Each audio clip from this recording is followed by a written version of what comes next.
Гастроскоп, видеоколоноскоп и другое современное оборудование осваивают в районной Малгобекской больнице. Профилактика пожарной безопасности среди подрастающего поколения в нашем выпуске. Расскажем о строительстве национального парка в центре столицы Ингушетии.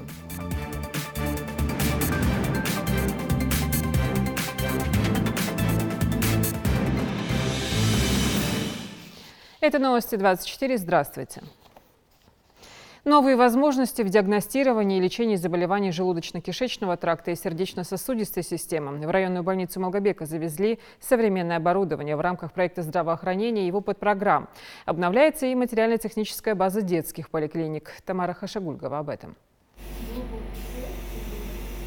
Гастроскоп японской фирмы Fujifilm – настоящая гордость для эндоскопистов отделения функциональной и ультразвуковой диагностики. За одну процедуру врач может рассмотреть внутреннюю поверхность желудка и увидеть любые отклонения от нормы, даже мельчайшие опухоли. Трубка прибора находится в пищеводе только 2-3 минуты. Этого достаточно для исследования. Желудок и луковицы ДПК смотрим с гастроскопом. Намного нам облегчило работу в плане диагностики, то есть можно выявить опухоли разного генеза, также язву. Можем взять биопсию для определения, для уточнения диагноза, то есть гистологически определяем.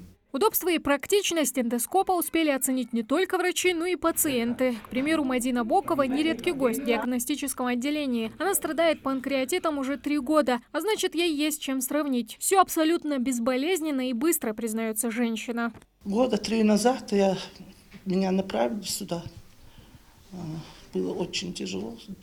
Сейчас новая аппаратура, говорят они.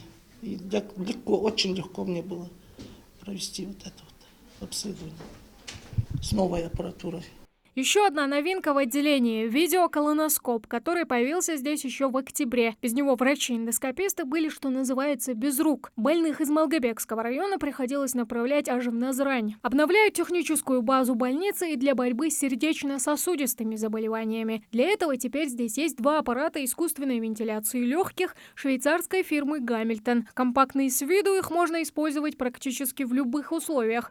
Они позволяют обеспечивать кислородную терапию с высокой скоростью потока, как у детей, так и у взрослых. Аппараты, которые предназначены для больных с остросердечной недостаточностью и дыхательной недостаточностью. Аппарат называется Гамильтон C1 в мире, который используется широко, высокого класса. Аппараты, которые удобны в пользовании. Гамильтон – лучший аппарат, максимально приближенный к самостоятельному дыханию. Инвазивная и неинвазивная вентиляция, искусственная вентиляция легкого, который позволяет доступ, получает. Современный УЗИ-аппарат экспертного класса – еще одна новинка, призванная облегчить работу врачей. А когда-то докторам и пациентам приходилось сложно без него. Но теперь все трудности позади, признается Хади Анташкеева. Она работает в больнице недавно. Пригласили по программе «Земский доктор». Раньше нам приходилось больных спускать на 1-й этаж в отделении функциональной диагностики, ультразвуковой диагностики. Это было некоторое неудобно для больных, потому что на коляске приходилось их спускать. Сейчас удобно то, что в отделении прямо тут за стенкой они могут сделать УЗИ и высокого качества. Благодаря этому аппарату нам доступны все обследования сосудов, сердца. Это то, что не хватало нашему отделению. С новым аппаратом ждут улучшений при оказании медицинских услуг и биологи. В рамках проекта здравоохранения и его подпрограммы оснащения материально-технической базы детских поликлиник в лаборатории больницы теперь есть 2 современных автоматических анализатора для исследования крови и мочи – МЭК и Audition-11. Оба они японского производства. Гематологический анализатор за час дает 60 анализов. В каждой пробе по 19 параметров. Аппарат очень удобный в работе, компактный. С тех пор, как мы получили аппарат, мы имеем возможность делать анализы более качественно.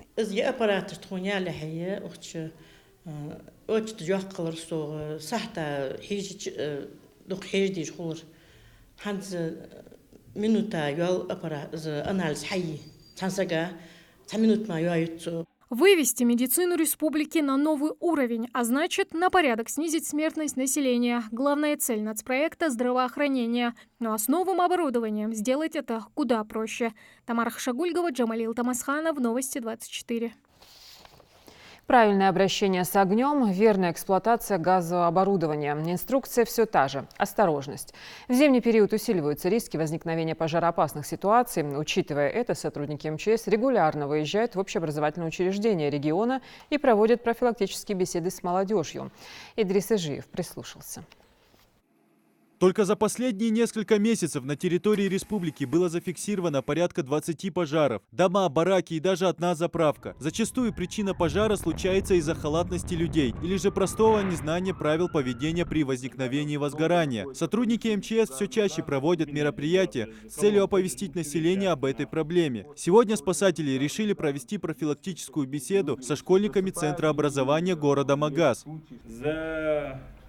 Истекший период 2019 года у нас на территории республики произошло 22 случая отравления угарным газом. В результате отравления угарным газом по республике пострадало 22 человека.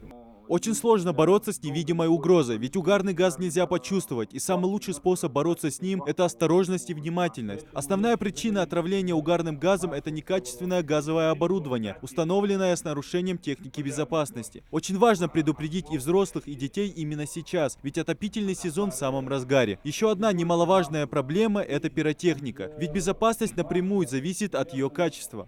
Пиротехнику использовать ваш ицы школе специализированных тикашкермар ицы гюат ваш пиротехнику.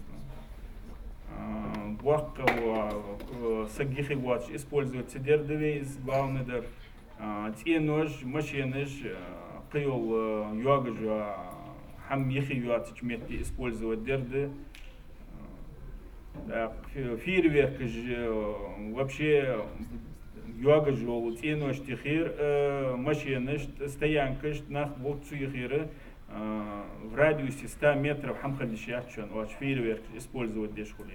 Школьники внимательно слушают и запоминают, а наглядных примеров хватает. Самое главное – ощущать ответственность с детства, так как родители не всегда бывают рядом. Нужно действовать при пожаре, но МЧС нам тоже помогают. Каждый раз мы запоминаем то, что они говорят, так как родители часто с нами не бывает, и поэтому нам они очень помогают. Мы знаем, как пользоваться пиротехникой и что это очень опасно. Очень часто у нас в республике случаются пожары, поэтому то, что нам рассказывают на мероприятиях, это очень важно. То есть не так просто послушал и забыл, а именно пользоваться этим, чтобы не попасть в беду. Подобные мероприятия проводятся сотрудниками МЧС в виде занятий, конкурсов, а также бесед на родительских собраниях. Это очень важно для общества, ведь зачастую лучше предупредить беду, чем позже бороться с ее последствиями. Ухтей парвашах кетры мелхул дукаг мелхулы случаи же отравиться де буагбе дукак эзгяхул дук бир же интересоваться до хатрыш тел ухмо мероприятиешк. Тай мухул довести де хожиж царгда алы дакиет би тай хурум дуахс. Благодаря таким беседам учащиеся не только узнают о мерах пожарной безопасности, а учатся быть ответственными и внимательными. Идрис Ижиев, Магомед Белакиев, Новости 24. Древний национальный колорит наряду с самыми современными строительными технологиями. В Магасе именно по такому принципу возводится центральный парк. Он расположен у подножия 100-метровой башни. Все это стало возможно благодаря проекту «Жилье и городская среда», который успешно реализуется в Ингушетии. 15 тысяч квадратных метров двухцветного тротуарного покрытия, 55 тысяч квадратных метров озелененной зоны лиственными и хвойными растениями, более 600 различных источников освещения, 10 декоративно оформленных искусственных водоемов и бесплатный Wi-Fi. Все это расположилось на 7 гектарах земли и будет уже в конце года ждать своих посетителей.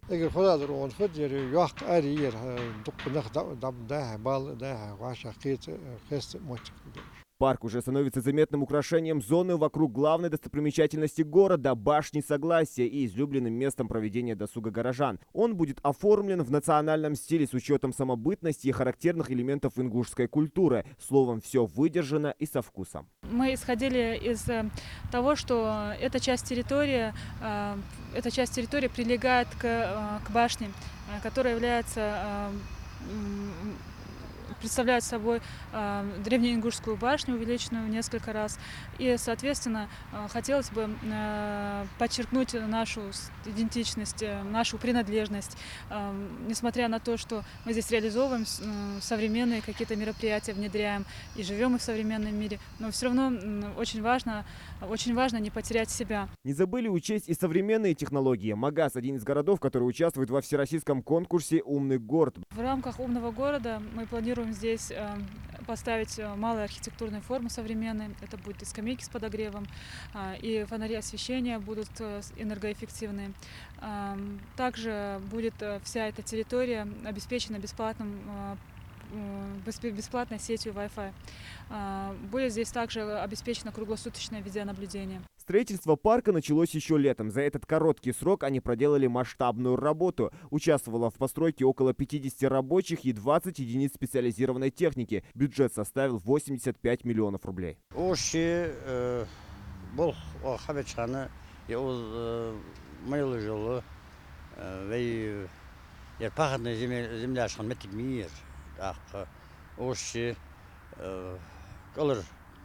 Растительный слой аяққиыз, чернозем вывести здесь, измалылы ханда аяққа, колор на твердого грунта дойти, где был без жагада была, есть местами до 80 сантиметров жаг была, ахметики живущие, полностью утрамбовка я, соблюдая всех технологий, хакетча, метик, алхабизм был без, был хабиадянт, злахия завершающий.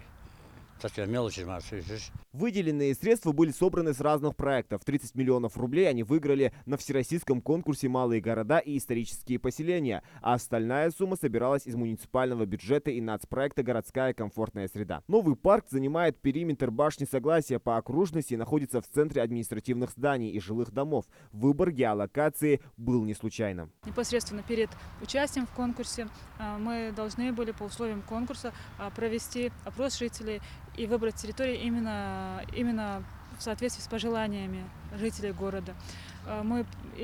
Кроме того, благоустраиваемая территория должна была быть, скажем так, целесообразной к благоустройству. То есть это не окраина, не какая-то часть необжитая, а именно городская территория, наиболее востребованная. Словом, жители таким переменам не нарадуются, а вид со смотровой площадки восхитит любого туриста своим сочетанием симметричности этноузоров. По прогнозу, в конце он станет самым посещаемым парком во всей Ингушетии, в частности Магасе, и местному населению не придется толпиться на других аллеях города. Зелимхан Калоев, Адам Гулоев, Джамалел Тамасханов, Новости 24.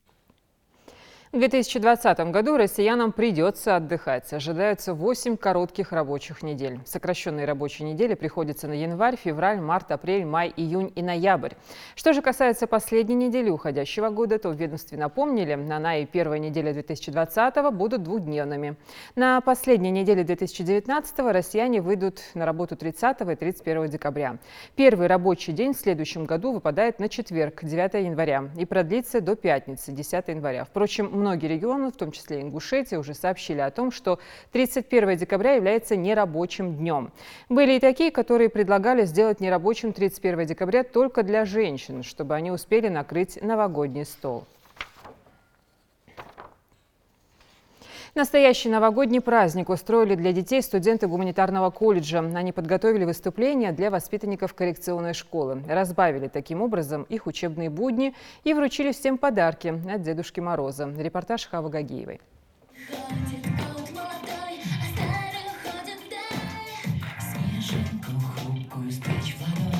Веселые новогодние песни, танцы, игры и все самое забавное в исполнении любимых сказочных персонажей, таких как Дед Мороз и Снегурочка, проходят здесь, в коррекционной школе для особенных воспитанников, когда в канун Нового года так хочется какого-нибудь чуда. Здесь обучаются слабослышащие дети, кто-то из них не слышит на 50%, а кто-то и вовсе. Однако все проявляют терпение и трудолюбие и стараются выразить свою благодарность по-особенному.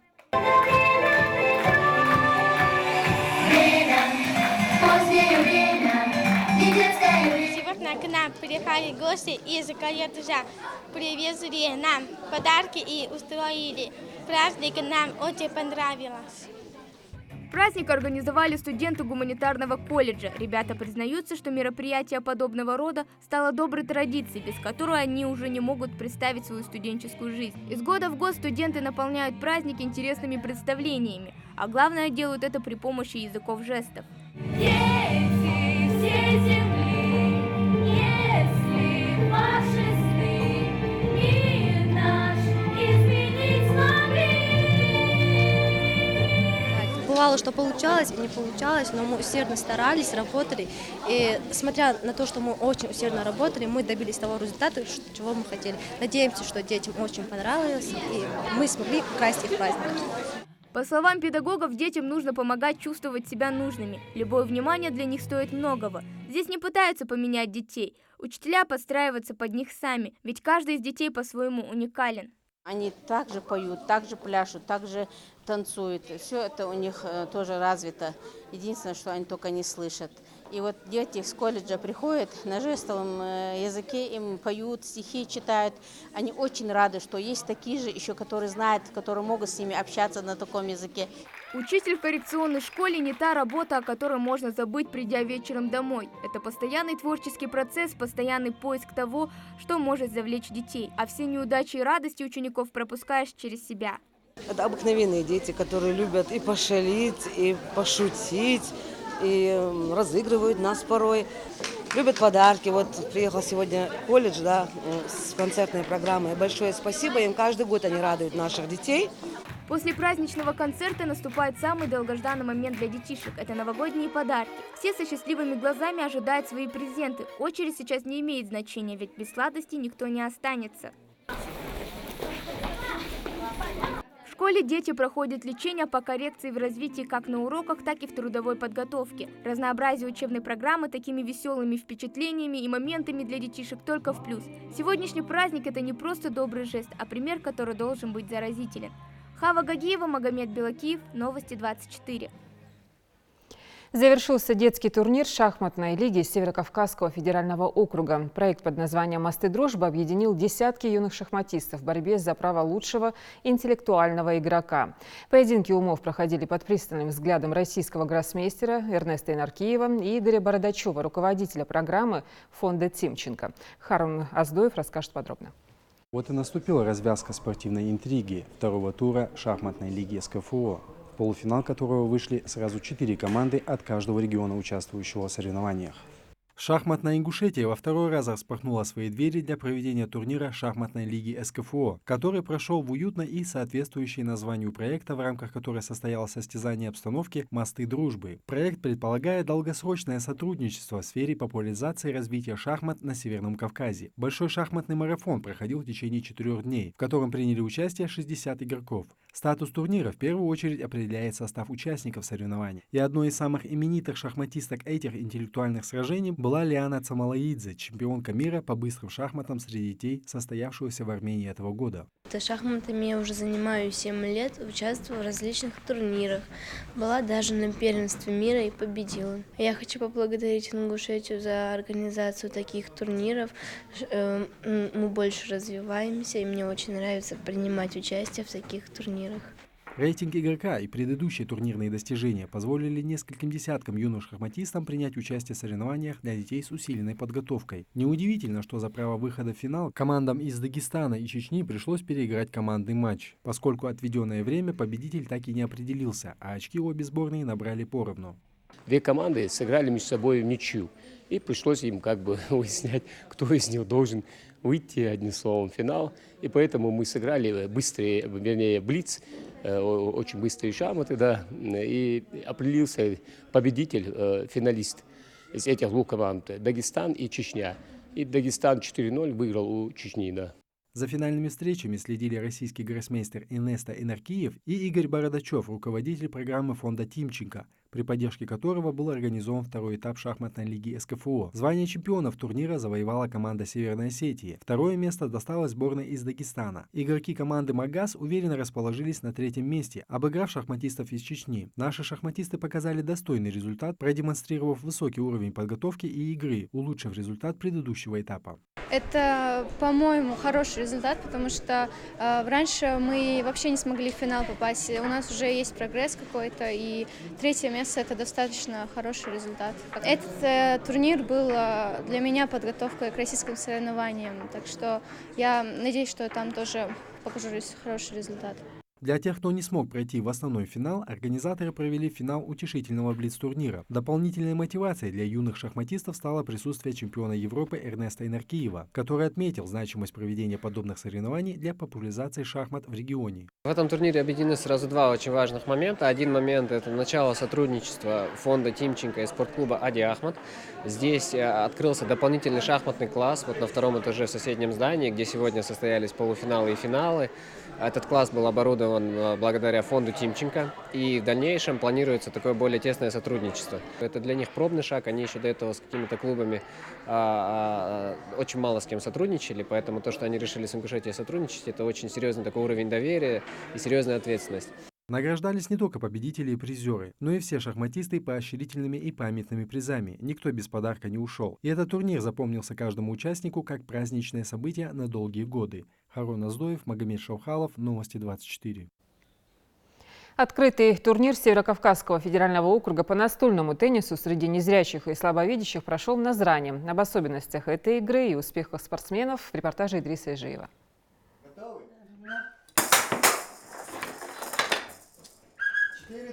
На турнире по настольному теннису среди незрячих и слабовидящих собралось 13 спортсменов со всего Северного Кавказа. Опыт здесь не столь важен. Стол для тенниса здесь больше напоминает аэрохоккей. Он оборудован специальными бортами. По правилам мяч не должен пролетать или скакать. Он должен именно скользить по поверхности. Ориентир игроков – звук. Наида Гаджиева играет в настольный теннис уже давно. Для нее главное не победа, а возможность вот так все вместе собраться и отдохнуть. Свою партию игры она выигрывает уверенно. В таких турнирах уже 4-й раз. Очень нравится, азартно. Я первый раз в Дербенте на форме просто. Первый раз приняла участие. Вообще никогда не держала этот мяч, ракетку. И заняла 3-е место. И вот Грозно приглашает, вот сюда сейчас Маусар пригласил. Обзор, круг расширяется твоих знакомств, общения. Вот для этого. Это не только цель для игры какой-то, там, чтобы победить, выиграть, вот 1-й, 2-й, 3-й стал. Это чисто вот, сближает. В отличие от Наиды, Ирина Паращенко сегодня играет впервые. Она считает, что подобные мероприятия позитивно влияют на людей. Ведь многие незрячие в основном проводят время дома. А здесь есть возможность и себя проявить, и научиться чему-то новому. Вообще я впервые участвую в таком вот соревновании. Да, мне очень нравится. И как сегодняшняя игра, по-вашему, сложилась? На сегодняшний день игра складывается просто лучшим образом. Наилучшим. Я думаю, что для всех и не только для меня. Спортивный азарт, воля к победе, дисциплина – все, что свойственно настоящим спортсменам. Люди, казалось бы, с ограниченными возможностями здоровья демонстрируют безграничные способности человека и доказывают, главное – это желание. Спорт – это мощнейшая реабилитация. Для них есть повод собраться, поговорить, пообщаться и поиграть в те виды, которые им интересны. То есть теннис, тут есть шашки, шахматы, домино. Это досуг, получается. Подобные мероприятия позволяют особенным людям не чувствовать себя обделенными. Результаты, которые они показывают, лишнее тому подтверждение. Идрис Ижиев, Магомед Майсигов, Новости 24. Аналитическая фирма App Annie составила список мобильных приложений, которые за последние 10 лет россияне скачивали чаще всего. Лидером по числу загрузок в iOS и Google Play с 2010 по 2019 стал мессенджер WhatsApp. ВКонтакте занял 2-е место, Viber 3-е. Замкнули 5-ку Instagram и мобильный банкинг Сбербанка. В рейтинге приложений за декаду по количеству потраченных в них россиянами средств лидируют социальные сети, стриминговые и дейтинговые сервисы, а самой скачиваемой игрой десятилетия как в мире, так и в России стала Subway Surfers. Следите за новостями на канале Ингушетии. До встречи в эфире.